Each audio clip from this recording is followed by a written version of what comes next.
ಎಲ್ಲರಿಗೂ ನಮಸ್ಕಾರ. ಸಿರಿ ಸ್ಟಡಿ ವ್ಲಾಗ್ಗೆ ಮತ್ತೊಮ್ಮೆ ನಿಮ್ಮೆಲ್ಲರಿಗೂ ಸ್ವಾಗತ. ಎಲ್ಲರೂ ಕೂಡ ಚೆನ್ನಾಗಿ ಸ್ಟಡಿ ಮಾಡಾಕ್ತೀರಿ ಅಂತ ಅಂದ್ಕೊಂಡಿನಿ. ಯಾಕಂದ್ರೆ ನಂದು ಸ್ವಲ್ಪ ಗ್ಯಾಪ್ ಆಗಿತ್ತು. ಒಂದಿಷ್ಟು ಜನನು ಕೂಡ ಟೆಲಿಗ್ರಾಮಲ್ಲಿ ಮತ್ತು ಚಾನಲ್ನ ಕಮೆಂಟ್ ಬಾಕ್ಸಲ್ಲಿ ಕೆಲವೊಂದಿಷ್ಟು ಜನ ನಮ್ಮದು ಕೂಡ ಫ್ಯಾಮ್ಲಿ ಪ್ರಾಬ್ಲಮ್ಸ್ಗಳಿಂದ ಗ್ಯಾಪ್ ಆಗಿತ್ತು ರೀ ಮೇಡಮ್ ಅಂತಂದು ಹಾಕಿದ್ರಿ. ಸ್ವಲ್ಪ ಗ್ಯಾಪ್ ಆಯಿತು ಅಂತಂದ್ರೆ ಅದನ್ನು ರೀಸ್ಟಾರ್ಟ್ ಮಾಡೋದಕ್ಕೆ ತುಂಬಾ ಕಷ್ಟ ಆಗ್ತೈತಿ. ಯಾಕಂದ್ರೆ ಗೃಹಿಣಿಯರ ಇದನ್ನೇ ಹೆಂಗೆ ಜಾಬೇ ಹೆಂಗೆ, ಗೃಹಿಣಿಯರಂದ್ರೆ ದಿನವಿಡೀನೂ ಕೂಡ ಕೆಲಸ ಮಾಡಿಕೊಂಡು ಸ್ವಲ್ಪ ನಮ್ಮ ಬಿಡುವಿನ ವೇಳೆಯಲ್ಲಿ ನಾವು ಅಭ್ಯಾಸ ಮಾಡಬೇಕಾಗ್ತೈತಿ. ಮತ್ತು ಈಗ ಎಲ್ಲರಿಗೂ ಕೂಡ ಒಂದು ಒಳ್ಳೆ ಅಪಾರ್ಚುನಿಟಿ ಅನ್ಕೋತೀನಿ. ಯಾಕಂದರೆ 2 ಮಂತ್ಸ್ ಎಲ್ಲರದು ಸ್ಕೂಲ್ ಸೂಟಿ ಇರ್ತೈತಿ. ಮಕ್ಕಳದೆಲ್ಲ ಹೆಚ್ಚು ಸಮಯ ಸಿಗ್ಬೋದು ನಿಮ್ಗೆ ಸ್ಟಡಿ ಮಾಡೋದಕ್ಕೆ. ವೇಸ್ಟ್ ಮಾಡೋಕ್ಕೆ ಹೋಗಬೇಡ್ರಿ. ಎಕ್ಸಾಮ್ ಯಾವಾಗಾದರೂ ಇರಲಿ, ಪ್ರಿಪ್ರೇಷನ್ ಮಾತ್ರ ಈ 2 ಮಂತ್ಸಲ್ಲಿ ಫುಲ್ ಪ್ರಿಪೇರ್ ಆಗಿಬಿಡ್ರಿ. ಪರೀಕ್ಷೆ ಇತ್ತು ಅಂದ್ರೆ ಒಳ್ಳೆಯದಾಯಿತು, ಇಲ್ಲ ಅಂದ್ರೂ ಕೂಡ ನೆಕ್ಸ್ಟ್ ನಾವು ಈ 2 ಮಂತ್ಸಲ್ಲಿ ಫುಲ್ ಸ್ಟಡಿ ಮಾಡಿ ನೆಕ್ಸ್ಟ್ ಕಾಲ್ ಫಾರ್ಮ್ ಆದಾಗ ಬರೀ ರಿವಿಷನ್ ಮಾಡ್ಕೊಳ್ಳೋದಕ್ಕೆ ಅನುಕೂಲ ಆಗ್ತೈತಿ. ಆಲ್ಮೋಸ್ಟ್ ಮಾರ್ಚ್ ಲಾಸ್ಟ್ ವೀಕಲ್ಲಿ ಕಾಲ್ ಫಾರ್ಮ್ ಆಗ್ತಾವು ಅಂಥೇಳಿ ಯೂಟ್ಯೂಬ್ನ ಬಹಳಷ್ಟು ವಿಡಿಯೋಸ್ಗಳನ್ನು ನಾವು ನೋಡೀವಿ. ಎಲ್ಲರಿಗೂ ಗೊತ್ತಿರುವಂತಹ ವಿಷಯನೇ. ಬಟ್ ಈ ಸರ್ಕಾರದ ಏನೂ ಭರವಸೆ ಇಲ್ಲ. ಕಾಲ್ ಫಾರ್ಮ್ ಮಾಡಿನೂ ಕೂಡ ಮತ್ತೆ ಏನಾರ ಸ್ಥಗಿತಗೊಳಿಸ್ಬೋದು. ಅಂತಹ ಚಾನ್ಸಸ್ಗಳು ಭಾಳ ಅದಾವು. ಅದಕ್ಕೋಸ್ಕರ ನಾವು ಓದೋದನ್ನು ಬಿಡೋದು ಬೇಡ, ಕಂಟಿನ್ಯೂ ಆಗಿ ಇಟ್ಕೊಳ್ಳೋಣ. ಮತ್ತು ಹೆಲ್ತ್ ಬಗ್ಗೆನೂ ಕೂಡ ತುಂಬಾ ಕೇರ್ ಮಾಡ್ಕೋರಿ. ಹೆಚ್ಚು ಸಮಯ ಕುಳಿತು ಅಭ್ಯಾಸ ಮಾಡ್ತೀವಲ್ಲ, ಹೆಣ್ಮಕ್ಳಿಗೆ ಸ್ವಲ್ಪ ವೇಟ್ ಗೇನ್ ಆಗೋ ಚಾನ್ಸಸ್ ಜಾಸ್ತಿ ಇರ್ತೈತಿ. ಅದಕ್ಕೋಸ್ಕರ ಸ್ವಲ್ಪ ಬೆಳಿಗ್ಗೆ ಎದ್ದ ತಕ್ಷಣ ಎಕ್ಸಸೈಸ್ ಮಾಡೋದಾಗಿರ್ಬೋದು ಅಥವಾ ಓದ್ಕೋತಾನೆ ವಾಕ್ ಮಾಡೋದಾಗಿರ್ಬೋದು, ಯಾವುದಾದ್ರೂ ವಿಡಿಯೋಸ್ಗಳನ್ನು ನೋಡ್ಕೋತಾನೆ ವಾಕ್ ಮಾಡ್ಕೋತಾ ಇರ್ರಿ. ಸಾಯಂಕಾಲದ ಟೈಮಲ್ಲಿ ಸ್ವಲ್ಪ ವೇಟ್ ಲಾಸ್ ಮಾಡ್ಕೊಳ್ಳೋದಕ್ಕೆ. ಅಂದರೆ ನಂದು ವೇಟ್ ಜಾಸ್ತಿ ಆಗೈತಿ, ಅದಕ್ಕೋಸ್ಕರ ಹೇಳಾಕ್ತೀನಿ. ವೇಟ್ ನಾರ್ಮಲ್ ಇರೋರು ಕೂಡ ಕುಂತು ಅಭ್ಯಾಸ ಮಾಡೋದ್ರಿಂದ ಜಾಸ್ತಿ ಆಗೋ ಚಾನ್ಸಸ್ ಇರ್ತೈತಿ. ಅದಕ್ಕೋಸ್ಕರ ಈ ಮಾತನ್ನು ಹೇಳಾಕ್ತೀನಿ. ನಂದು ಕುಂತು ಅಭ್ಯಾಸ ಮಾಡಿದ್ದಕ್ಕೆ ಒಂದು 4-5 kg ಏರ್ಬಿಟ್ಟಿದ್ದೆ. ನಾನು ಟಿ ಸ್ಟಡಿ ಏನು ಮಾಡಿದ್ನಲ್ಲ ಆ ಟೈಮಲ್ಲಿ ಕುಂತನೇ ವೇಟ್ ಜಾಸ್ತಿ ಆಗೈತಿ. ಆಮೇಲೆ ವೇಟ್ ಇಳಿಸೋದು ತುಂಬಾ ಕಷ್ಟ ಆಗಿಬಿಡ್ತೈತಿ. ಅದಕ್ಕೋಸ್ಕರ ಮತ್ತು ನಾನು ಕೂಡ ಎಕ್ಸಸೈಸು, ಡೈಟ್ ಮತ್ತು ಮನೆ ಕೆಲಸ, ಅದ್ರ ಜೊತೆಗೆ ನನ್ನ ಅಭ್ಯಾಸ ಎಲ್ಲವನ್ನು ಕೂಡ ಸ್ಟಾರ್ಟ್ ಮಾಡ್ಕೊಂಡಿನಿ. ಜೊತೆಗೆ 1 ಅವರ್ ಅಥವಾ 1.5 ಅವರ್ ಸ್ಟಿಚಿಂಗೋಸ್ಕರನೂ ಕೂಡ ಟೈಮ್ ಕೊಡಾಕತ್ತೀನಿ. ಯಾಕಂದ್ರೆ ಅದನ್ನು ಕೂಡ ಇಂಪಾರ್ಟೆಂಟ್ ನನಗೆ. ಅಲ್ಲಿನೂ ಚಾನಲಲ್ಲಿ ವಿಡಿಯೋಸ್ಗಳು ಮಾಡಬೇಕು. ಈ ಟಿ ಯಾವಾಗ ಓದೋದಕ್ಕೆ ಸ್ಟಾರ್ಟ್ ಮಾಡಿದೆ ಆವಾಗಿಂದ ನನ್ನ ಸ್ಟಿಚಿಂಗ್ ಚಾನಲ್ಗೆ ಯಾವುದೇ ವಿಡಿಯೋಸ್ಗಳನ್ನು ನಾನು ಅಪ್ಲೋಡ್ ಮಾಡಿಲ್ಲ. ಸ್ವಲ್ಪ ಅದ್ರ ಕೂಡ ಗಮನ ಕೊಡಬೇಕು. ಕಸ್ಟಮರ್ಸ್ದು ಹಳೆ ಬಟ್ಟೆಗಳನ್ನು ಕೂಡ ಭಾಳ ಅದಾವು. ಅದಕ್ಕೋಸ್ಕರ ಅದನ್ನು ಕೂಡ ಕಂಟಿನ್ಯೂ ಮಾಡ್ಕೋಬೇಕಾಗೈತಿ. ಈಗ ಸ್ಕೂಲ್ ಸೂಟಿ ಬಿಡ್ತಾವಲ್ಲ, ಹೆಂಗಿದ್ರೂ ಕೂಡ ಸ್ವಲ್ಪ ಕೆಲಸ ಕಡಿಮೆ ಆಗ್ತೈತಿ. ಟಿಫನ್ ಕಟ್ಟೋದಿರಂಗಿಲ್ಲ ಮತ್ತು ಅವ್ರು ಬರೋ ಟೈಮಿಗೆಲ್ಲ ಮುಗಿಸಿ ಕುಂದ್ರಬೇಕು ಅನ್ನೋದಿರಂಗಿಲ್ಲ. ಸ್ವಲ್ಪ ಟೈಮ್ ಜಾಸ್ತಿ ಸಿಗ್ತೈತಿ ಅಂತ ಅಂದ್ಕೊಂಡಿನಿ. ಎಲ್ಲನೂ ಕೂಡ ಬ್ಯಾಲೆನ್ಸ್ ಮಾಡ್ಕೋಬೇಕು ಅಂದ್ಕೊಂಡಿನಿ. ಅದಕ್ಕೋಸ್ಕರ ಡೈಲಿ ಅಭ್ಯಾಸದ ವಿಡಿಯೋಸ್ಗಳನ್ನು ಡೈಲಿ ಹಾಕೋಕ್ಕಾಗಲ್ಲ. ಒಂದು ದಿವಸ ಬಿಟ್ಟು ಒಂದು ದಿವಸ ಈ ರೀತಿ ಟಚ್ಚಲ್ಲಿ ನಿಮ್ಮ ಜೊತೆ ನಾನು ಶೇರ್ ಮಾಡ್ಕೋತೀನಿ. ಬಟ್ ಅಭ್ಯಾಸ ಮಾತ್ರ ರೊಟೀನ್ ಮಾತ್ರ ಮೆಸೇಜಲ್ಲಿ ನಿಮಗೆ ತಿಳಿಸ್ತಿರ್ತೀನಿ ಟೆಲಿಗ್ರಾಮ್ನಲ್ಲಿ. ವಿಡಿಯೋಸ್ಗಳನ್ನು ಮಾತ್ರ ಒಂದು ದಿವಸ ಬಿಟ್ಟು ಒಂದು ದಿವಸ ಹಾಕ್ತೀನಿ. ಇವತ್ತು ನಾನು ಬೆಳಿಗ್ಗೆ ನನ್ನ ಮನೆ ಕೆಲಸದೊಂದಿಗೆ ಸೈನ್ಸನ್ನು ಓದ್ಕೊಂಡಿದ್ದೆ. ಅದಾದಮೇಲೆ ಸೈನ್ಸ್ ಮತ್ತು ಸೋಷಿಯಲ್ ಸೈನ್ಸ್ ಈ ರೀತಿ ವಿಡಿಯೋಸ್ಗಳನ್ನು ಬೆಳಿಗ್ಗೆನೇ ಓದ್ಕೊಳಕ್ತೀನಿ. 6ನೇ ಕ್ಲಾಸಿಂದ ಸೈನ್ಸ್ ವಿಡಿಯೋಸ್ಗಳನ್ನು ಪ್ರಾರಂಭ ಮಾಡ್ಕೊಂಡಿನಿ. ಡೈಲಿ 3-4 ವಿಡಿಯೋಸ್ಗಳನ್ನು ಕಂಪ್ಲೀಟ್ ಮಾಡ್ಕೋಬೇಕು ಅಂತ ಅಂದ್ಕೊಂಡಿನಿ. ಅದೇ ರೀತಿಯಾಗಿ ನಡಿಲಾಗ್ತೈತಿ. ಅದ್ರ ಜೊತೆಗೆ ಈಗ ಎಲ್ಲ ಕೆಲಸ ಮುಗಿಸ್ಕೊಂಡು ಮಧ್ಯಾಹ್ನದ ಹೊತ್ತಿನಲ್ಲಿ ಸೈನ್ಸ್ ಪುಸ್ತಕವನ್ನು 9ನೇ ತರಗತಿಯ ಪುಸ್ತಕದ ಮೊದಲನೇ ಪಾಠವನ್ನು ಓದ್ಕೊಳಕತ್ತೀನಿ. 6ರಿಂದ 8ನೇ ತರಗತಿವರೆಗೂ ಆಲ್ರೆಡಿ ನಾನು ನೋಟ್ಸನ್ನು ಮಾಡಿ ಓದ್ಕೊಂಡಾಗೈತಿ. ಅದನ್ನು ಜಸ್ಟ್ ರಿವಿಷನ್ ಮಾಡ್ಕೋಬೇಕು. 9, 10 ಕೂಡ ಓದ್ಕೊಂಡಿನಿ. ಬಟ್ ಸ್ವಲ್ಪ ಡೀಪ್ ಆಗಿರೋದ್ರಿಂದ ಹೆಚ್ಚು ಸಮಯ ಕೊಟ್ಟು ಓದ್ಕೋಬೇಕಾಗ್ತೈತಿ. ಅದಕ್ಕೋಸ್ಕರ ಸ್ವಲ್ಪ ಸಪ್ರೇಟ್ ಟೈಮಲ್ಲಿ, ಮಧ್ಯಾಹ್ನದ ಟೈಮಲ್ಲಿ ಈ ರೀತಿ ಸೈನ್ಸ್ 9, 10 ಡೈಲಿ ಎಷ್ಟಾಗುತ್ತೋ ಅಷ್ಟು ಅರ್ಧ ಪಾಠ ಅಥವಾ 1 ಅವರಲ್ಲಿ ಎಷ್ಟು ಕಂಪ್ಲೀಟ್ ಆಗ್ತೈತಿ ಅಷ್ಟನ್ನು ಮುಗಿಸ್ಕೊಳ್ಳೋದಕ್ಕೆ ಪ್ರಾರಂಭ ಮಾಡ್ತೀನಿ. ಮಾಡ್ತೀನಿ. ಅದಾದಮೇಲೆ ನೆಕ್ಸ್ಟ್ ನಾನು ತೊಗೊಂಡಿರುವಂತಹ ವಿಷಯ ಮಧ್ಯಾಹ್ನದ ಟೈಮಲ್ಲಿನೇ ಕಂಪ್ಯೂಟ್ರ್ ತೊಗೊಂಡಿನಿ. ಆಲ್ರೆಡಿ 2 ಲೆಸನ್ಸ್ ಕಂಪ್ಲೀಟ್ ಆಗಿತ್ತು. 3rd ಲೆಸನ್ ಕೂಡ ತುಂಬಾ ಸಣ್ಣದೈತಿ. ಬುಕ್ ಬಗ್ಗೆ ತುಂಬ ಜನ ಕೇಳಾಗ್ತಿದ್ರಿ. ಇದನ್ನು ಸಪ್ರೇಟ್ ವಿಡಿಯೋ ಮಾಡಿ ಯಾವ ರೀತಿ ಲೆಸನ್ಸ್ಗಳದಾವು, ಯಾವ ರೀತಿ ಇನ್ಫಾರ್ಮೇಷನ್ ಕೊಟ್ಟಾರ ಎಲ್ಲನೂ ಕೂಡ ನಿಮ್ಮ ಜೊತೆ ಶೇರ್ ಮಾಡ್ಕೋತೀನಿ. ಜೊತೆಗೆ ನಾನು ಕಂಪ್ಯೂಟ್ರಿಗಾಗಿ ಯಾವ ವಿಡಿಯೋಸ್ಗಳನ್ನು ನೋಡಿದ್ದೆ ಆಲ್ರೆಡಿ ನಾನು ನೋಡಿ ಮುಗಿಸಿನಿ. ಇನ್ನೊಂದೇನೋ ಇರ್ಬೋದು, ಒಂದು ಮ್ಯಾರಥಾನ್ ಕ್ಲಾಸ್ ಇರ್ಬೋದು ಸುನಿಲ್ ಚವ್ಹಾಣ್ ಸರ್ದು MG ಅಕಾಡೆಮಿಯಲ್ಲಿ ಬಹಳ ಉಪಯುಕ್ತವಾದಂತಹ ವಿಡಿಯೋಸ್ಗಳನ್ಬೋದು. ಆ ಚಾನಲಲ್ಲಿ ಕಂಪ್ಯೂಟರ್ ಕ್ಲಾಸ್ಗಳೇ ಹೆಚ್ಚು ವ್ಯೂಸ್ ಅದಾವು. ನೋಡ್ಬೇಕು, ನೀವು ಬೇಕಿದ್ರೆ ನೋಡ್ಬೋದು. ನೀವು ಅಷ್ಟು ಚೆನ್ನಾಗಿ ಹೇಳ್ಕೊಟ್ಟಾರೆ ಸುನಿಲ್ ಚವ್ಹಾಣ್ ಸರು. ನನಗಂತೂ ಅವರ ಎಕ್ಸ್ಪ್ಲನೇಷನ್ ಆಗಿರ್ಬೋದು, ಅವರ ಜಸ್ಟ್ ಎಕ್ಸಾಂಪಲ್ಸ್ಗಳನ್ನು ತೊಗೊಂಡೇ ಪಾಠಗಳನ್ನು ಕವರ್ ಮಾಡ್ಕೊಂಡಾರ ಅವರು. ಒಂದಿಷ್ಟು ಜನಕ್ಕೆ ಅನಿಸ್ತಿರ್ಬೋದು ಡೈರೆಕ್ಟಾಗಿ ಕ್ವೆಶನ್ ತೊಗೊಂಡಾರಂತೇಳಿ. ಒಂದೊಂದು ಕ್ವೆಶನ್ ತೊಗೊಂಡು ಹಾಗೆ ಅದ್ರ ಜೊತೆಗೆ ಪೋರ್ಷನ್ ಮುಗಿಸ್ಕೊತಾ ಹೋಗ್ಯಾರ ಅವ್ರು, ನೀವು ನೋಡ್ಬೋದು. ಮ್ಯಾರಥಾನ್ ಕ್ಲಾಸ್ಗಳು ಒಂದು 3-4 ಅದಾವು, ಸ್ವಲ್ಪ ದೊಡ್ಡ ಆಗ್ತಾವು. ಒಂದು 3-4 ದಿವಸ ಅದಕ್ಕೆ ಟೈಮ್ ಕೊಡಬೇಕಾಗ್ತಿತ್ತು ಒಂದೊಂದು ವಿಡಿಯೋಸ್ಗಳಿಗೆ. ಬಟ್ ತುಂಬಾ ಚೆನ್ನಾಗಿರುವಂತಹ ವಿಡಿಯೋಸ್ಗಳವು. ಎಲ್ಲರೂ ಕೂಡ ಅದನ್ನು ಕಂಪ್ಲೀಟಾಗಿ ನೋಡ್ಕೊರಿ. ಒಂದು 24 ವಿಡಿಯೋಸ್ಗಳದಾವು. ಎಲ್ಲ ವಿಡಿಯೋಸ್ಗಳನ್ನು ಚೆಂದಾಗೆ ನೋಡಿಕೊಂಡು ಓದ್ಕೊರಿ ಒಂದು ಟೈಮ್. ಅದಾದಮೇಲೆ ಜೊತೆಗೆ ಪುಸ್ತಕವನ್ನು ಕೂಡ ಓದ್ರಿ. ಎರಡೂ ಇಂಪಾರ್ಟೆಂಟೇ. ಬರೀ ವಿಡಿಯೋಸ್ಗಳನ್ನು ನೋಡಿ ನಾವು ಕಂಪ್ಯೂಟರ್ ಅಭ್ಯಾಸ ಮಾಡ್ತೀವಿ ಅಂದ್ರೆ ಆಗಂಗಿಲ್ಲ. ಬುಕ್ ಓದೋದು ಕೂಡ ಇಂಪಾರ್ಟೆಂಟ್ ಆಗ್ತೈತಿ. ನಾನು ಜೊತೆಗೆ ಈಗ ಬುಕ್ ಓದೋದಕ್ಕೆ ಪ್ರಾರಂಭ ಮಾಡೀನಿ. ಮತ್ತು ಅದ್ರ ಜೊತೆಗೆ ಕ್ವೆಶನ್ ಆನ್ಸರ್ಸ್ ಒಂದು ಬುಕ್ಲೆಟ್ ತೋರಿಸಿದ್ದೆ ನಿಮ್ಗೆ. ಅದನ್ನು ಕೂಡ ಬೇಕಿದ್ರೆ ಸಪ್ರೇಟ್ ವಿಡಿಯೋ ಮಾಡಿ ಈ ಬುಕ್ಕಿಂದೇನು ಸಪ್ರೇಟ್ ವಿಡಿಯೋ ಮಾಡ್ತೀನಲ್ಲ ಅದ್ರ ಜೊತೆಗೆ ತೋರಿಸ್ಬಿಡ್ತೀನಿ. ಈಗ ಮಧ್ಯದಲ್ಲಿ ನನಗೆ ವಿಡಿಯೋ ಮಾಡೋಕ್ಕಾಗಲಿಲ್ಲ, ಎಡಿಟ್ ಮಾಡೋಕ್ಕಾಗಲಿಲ್ಲ. ಅದಕ್ಕೋಸ್ಕರ ಈ ರೀತಿಯಾಗಿ ನನ್ನ ಕಂಪ್ಯೂಟರ್ ರಿವಿಷನ್ ಸ್ಟಾರ್ಟ್ ಆಗೈತಿ. ನೀವು ಮೊದಲಿನ ವಿಡಿಯೋಸ್ಗಳಲ್ಲಿ ನೋಡಿರ್ಬೋದು, ಸುನಿಲ್ ಚವ್ಹಾಣ್ ಸರ್ದು ನಾನು ವಿಡಿಯೋಸ್ಗಳನ್ನು ನೋಡ್ತಿದ್ದೆ, ನೋಟ್ಸ್ ಕೂಡ ಮಾಡೀನಿ.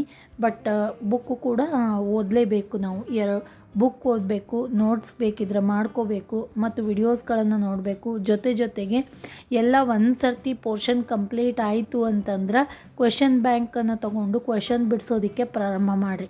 ನಾವು ಎಷ್ಟು ಕ್ವೆಶನ್ಸ್ಗಳನ್ನು ಬಿಡಿಸ್ತೀವಲ್ಲ ಎಲ್ಲ ಸಬ್ಜೆಕ್ಟ್ಸ್ಗಳದ್ದು, ಅಷ್ಟು ನಮ್ಗೆ ರಿವಿಷನ್ ಆಗ್ತೈತಿ. ಮತ್ತು 360 ಆ್ಯಂಗಲಲ್ಲಿ ನಾವು ಅದನ್ನು ಅಭ್ಯಾಸ ಮಾಡೋದ್ರಿಂದ ಹೆಚ್ಚು ನಾಲೆಜ್ ಬರ್ತೈತಿ ಆ ವಿಷಯದ ಬಗ್ಗೆ. ಮತ್ತು ಯಾವ ರೀತಿ ಕ್ವೆಶನ್ ಫ್ರೇಮ್ ಮಾಡ್ತಾರೆ ಅನ್ನೋದು ಒಂದು ಹಿಡಿತ ಸಿಗ್ತೈತಿ, ಒಂದು ಗ್ರಿಪ್ ಸಿಗ್ತೈತಿ. ಅದಕ್ಕೋಸ್ಕರ ಈ ರೀತಿಯಾಗಿ ಮಧ್ಯಾಹ್ನದ ಟೈಮಲ್ಲಿ ನಾನು ಸೈನ್ಸ್ ಮತ್ತು ಕಂಪ್ಯೂಟ್ರನ್ನು ಓದ್ಕೊಂಡಿನಿ. ನೀವು ಕೂಡ ಇದೇ ರೀತಿಯಾಗಿ ನಿಮ್ಮ ಅಭ್ಯಾಸವನ್ನು ಕಂಟಿನ್ಯೂ ಮಾಡಾಕತ್ತೀರಿ ಅಂತ ಅಂದ್ಕೊಂಡಿನಿ. ಮತ್ತು ಈ ಎಲ್ಲ ವಿಡಿಯೋಸ್ಗಳು, ನನ್ನ ಸ್ಟಡಿ ವಿಡಿಯೋಸ್ಗಳು ನಿಮಗೆಲ್ಲ ಗೃಹಿಣಿಯರಿಗೆ ಒಂದು ರೀತಿಯಾದಂತಹ ಮೋಟಿವೇಶನ್ ಕೊಡ್ತಾವು ಅಂತ ಕಂಟಿನ್ಯೂ ಆಗಿ ನಿಮ್ಮ ಜೊತೆ ಶೇರ್ ಮಾಡ್ಕೊಳಕ್ತೀನಿ. ಬಹಳಷ್ಟು ಜನ ಕಮೆಂಟ್ ಮಾಡಿದ್ರಿ ಯಾಕೆ ವಿಡಿಯೋ ಹಾಕಾಕತ್ತಿಲ್ಲ ಅಂಥೇಳಿ. ಬಟ್ ಕೆಲವೊಂದಿಷ್ಟು ಜನ ಕಮೆಂಟ್ ಮಾಡಿದರು. ನಾನು ಅಷ್ಟು ತಲೆ ಕೆಡಿಸ್ಕೊಳ್ಳಲ್ಲ ಅವ್ರದ್ದೆಲ್ಲ ಬಗ್ಗೆ. 100ಅಲ್ಲಿ 1-2 ಮೆಸೇಜಸ್ಗಳು ನೆಗೆಟಿವ್ ಆಗಿ ಬಂದರೆ ನಾನು ಅದಕ್ಕೇನು ತಲೆ ಕೆಡಿಸ್ಕೊಳ್ಳಲ್ಲ. ನಾನು ಈಗ ನಿಮ್ಮ ಜೊತೆ ಶೇರ್ ಮಾಡ್ಕೊಳಕ್ತಿರುವಂತಹ ಸ್ಟಡಿ ವ್ಲಾಗ್ಸ್ಗಳು ನನಗೂ ಹೆಲ್ಪ್ ಐತಿ, ಗೃಹಿಣಿಯರಿಗೂ ಕೂಡ ಒಂದು ರೀತಿಯಾದಂತಹ ಮೋಟಿವೇಶನ್ ಸಿಗ್ತೈತಿ. ಎಲ್ಲರೂ ನನ್ನಂಗೆ ಓದಬೇಕು ಅಂತ ನಾನು ಏನು ತೋರಿಸ್ಕೊಡಲ್ಲ. ಬಟ್ ಇದರಿಂದ ನಾವು ಯಾವ ರೀತಿಯಾಗಿ ನಮ್ಮ ಕೆಲಸದೊಂದಿಗೆ ನಾವು ಟೈಮ್ ಅಡ್ಜಸ್ಟ್ ಮಾಡ್ಕೋಬಹುದು ಅನ್ನುವಂತಹ ಒಂದು ಐಡಿಯಾ ಸಿಗ್ಬೋದು ಅಂತ ನನ್ನ ಅಭಿಪ್ರಾಯ. ಒಂದಿಷ್ಟು ಜನ ಕಮೆಂಟ್ ಮಾಡಿದರು, ಈ ಸೋಷಿಯಲ್ ಮೀಡಿಯಾದಲ್ಲಿ ನೀವು ನಿಮ್ಮ ಸ್ಟಡಿ ರೊಟೀನನ್ನು ತೋರಿಸ್ಕೊಳ್ಳೋದು ಏನು ದೊಡ್ಡ ಕೆಲಸ ಅಲ್ಲ, ಹಂಗೆ ಹಿಂಗೆ ಅಂಥೇಳಿ ಕಮೆಂಟ್ ಮಾಡಿದರು.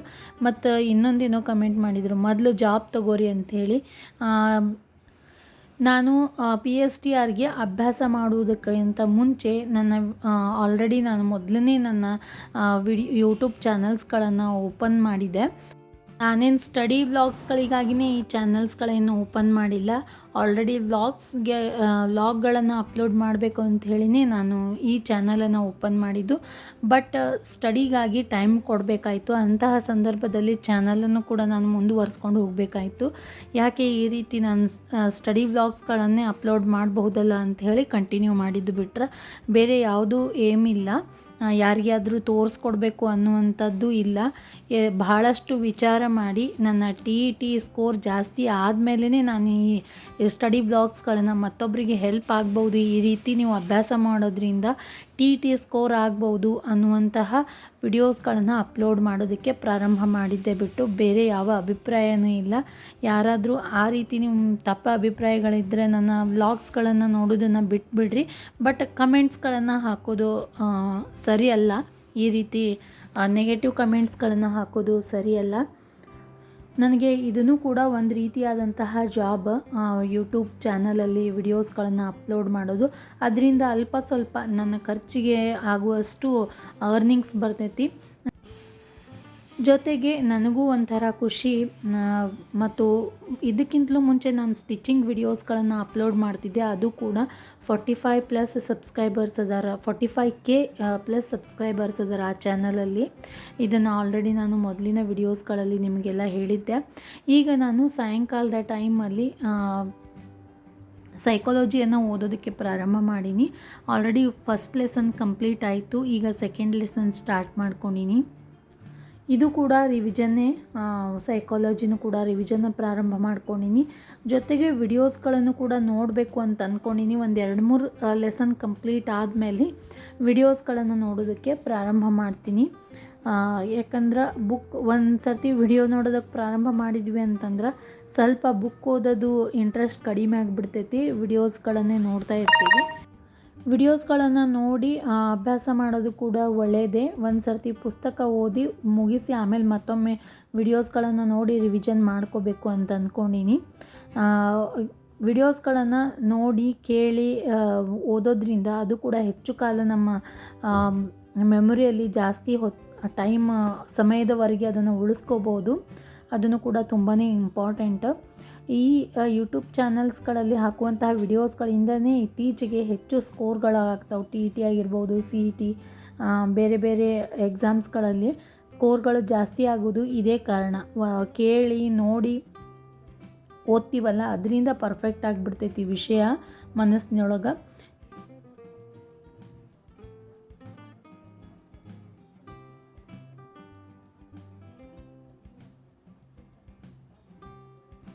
ಈ ರೀತಿಯಾಗಿ ನನ್ನ ಸ್ಟಡಿ ರೊಟೀನನ್ನು ಮತ್ತೊಮ್ಮೆ ರೀಸ್ಟಾರ್ಟ್ ಮಾಡ್ಕೊಂಡೀನಿ.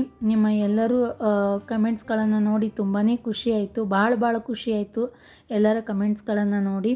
ಮತ್ತು ಬಹಳಷ್ಟು ಜನ ಕಂಪ್ಯೂಟರ್ ಪುಸ್ತಕದ ಬಗ್ಗೆ ಕೇಳಾಗ್ತಿದ್ರಿ. ಅದ್ರ ಬಗ್ಗೆ ಫುಲ್ ಡೀಟೇಲಾಗಿ ಒಂದು ವಿಡಿಯೋವನ್ನು ಅಪ್ಲೋಡ್ ಮಾಡ್ತೀನಿ. ಯಾಕಂದರೆ ಇದರಲ್ಲಿ ಮಧ್ಯದಲ್ಲಿ ನನಗೆ ಎಡಿಟ್ ಮಾಡೋಕ್ಕಾಗಲಿಲ್ಲ.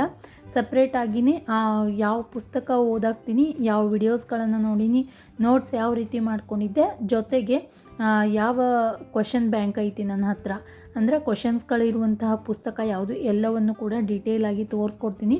ಎಲ್ಲರಿಗೂ ಸ್ವಲ್ಪ ಕಂಪ್ಯೂಟ್ರದ್ದು ಹೆಚ್ಚು ಪ್ರಾಬ್ಲಮ್ ಕೊಡಾಗ್ತೈತಿ ಅಂತ ಅಂದ್ಕೋತೀನಿ.